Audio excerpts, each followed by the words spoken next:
Hey everyone, Will Hankey here from Red Canoe Media. Hope you're having a great day.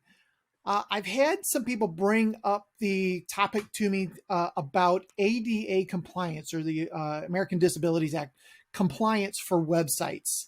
And I'm very happy that they brought this up because I think there's some really important things to talk about here.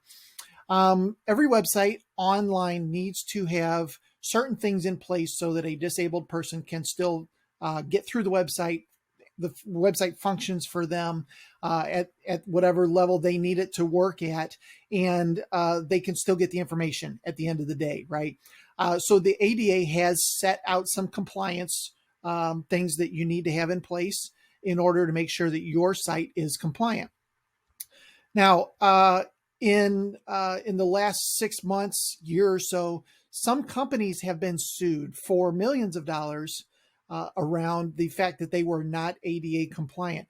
And these were large companies. Think of, Coca-Cola type companies. I don't know if Coca-Cola in particular, but big websites, big companies, right?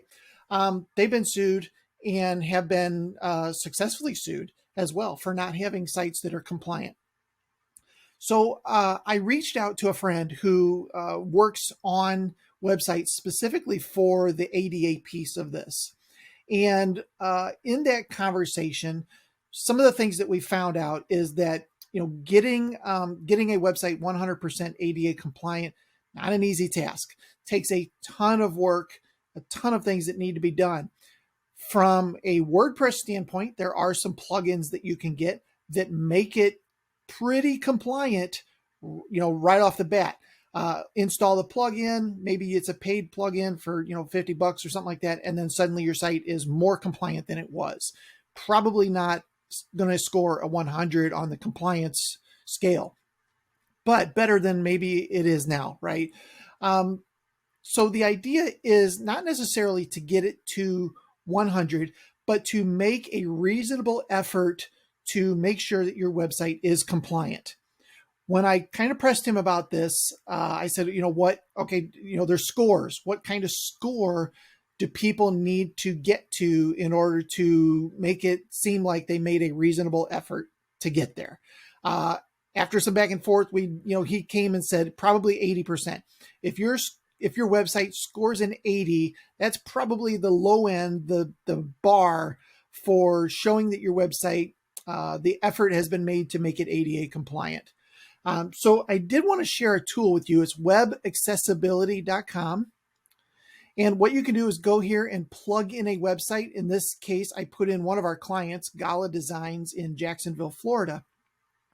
When I put their website in, click the test button, it does some things, and it comes back with a 95. So they scored a 95, right? So they're well over the 80% mark for compliance and for having put the effort towards being compliant. And part of this is because the way we build websites, we consider this as part of the building of the website.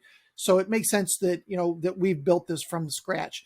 But if you had a website that was built 4, 5, 10 years ago, it's very unlikely that you're going to score high on this. But I definitely encourage you to go check out webaccessibility.com and put in your website, see what you score. If you have a WordPress site, there are a couple plugins out there. You can just type in WordPress plugins ADA compliance, and you'll get a list of them. Some of them are, $50. Some of them are free. Some of them are $600-800 a year. At the end of the day, I guess it really comes down to what level of compliance do you want? How much are you willing to risk not paying in order to not be sued, right? I don't think for the average small business owner, you're going to get sued for this, right? Especially for a site that scores a 95. But if you score a 30 or a 50 or something, a couple things. It may be worth getting a plugin if you have a WordPress site. If you don't, there may be some other short-term fixes, things you can do. But quite honestly, you probably need to get your website built on a platform and a system and a theme that is ADA compliant right off the bat. So I encourage you to go check out this particular tool. I'm not sponsored by Web Accessibility. It's just one that I've been using to make sure that all of our sites are compliant in this area. And let me know. Let me know if you've heard any stories about websites that maybe have been sued, or businesses that have been sued because of this issue, or if you've heard about it in, in your chamber meetings, or in other circles of things that you're doing. Have you heard about the ADA compliance issues? And if so, what did you do about it? Have you gone in and added a plugin? Did you buy something? Did you rebuild your website? I'm curious to know. So leave a comment below, and let's chat a little bit more about this ADA compliance. Thanks.